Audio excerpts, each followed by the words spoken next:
सबसे उत्तम कर्म कौन सा है? जो भगवान को समर्पित किया जाए।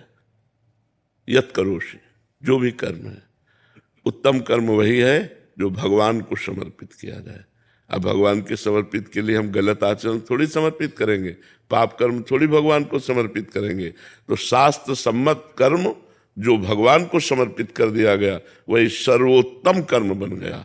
देखो, लोग गंदे मार्ग में आनंद ढूंढ रहे हैं, शराब पीना, मांस खाना, व्यभिचार करना, अंडा खाना, मछली खाना, जीव जंतुओं को वो उसमें आनंद खोज रहे हैं। किसी भी जीव को अगर कष्ट पहुंचाओगे तो लाख गुना बढ़कर कष्ट वो तुम्हें प्राप्त होगा।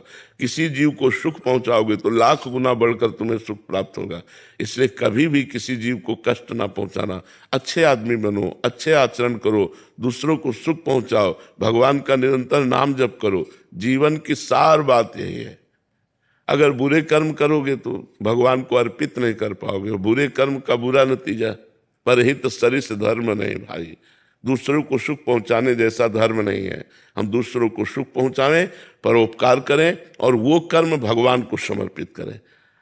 अपने लिए सब कर्म करते हैं, लेकिन भगवान के लिए जब वही कर्म किया जाता है, जैसे हम रसोई बना रहे हैं, पेट हमारा ही भरेगा, लेकिन हमारी भावना है भगवान को भोग लगाना। और पवित्र रसोई बना के भगवान को भोग लगाया, फिर प्रसाद पाया, तो सारे दुखों का नाश करके, बुद्धि शुद्ध करके भगवान की भक्ति प्रकाशित कर देगा। भोजन वही, अब तुरंत बनाया और खाने लगे, वही भोजन। भोग लगाया और फिर प्रसाद रूप से पाया, बहुत अंतर हो गया।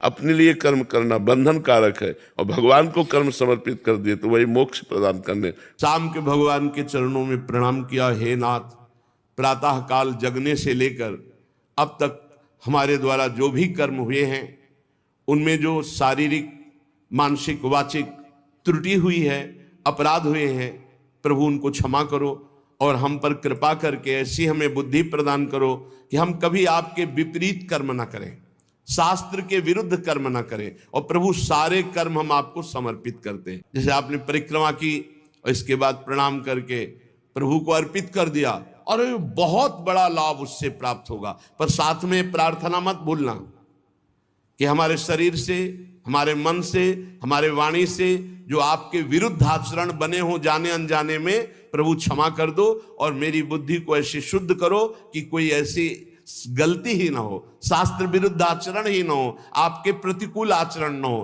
क्योंकि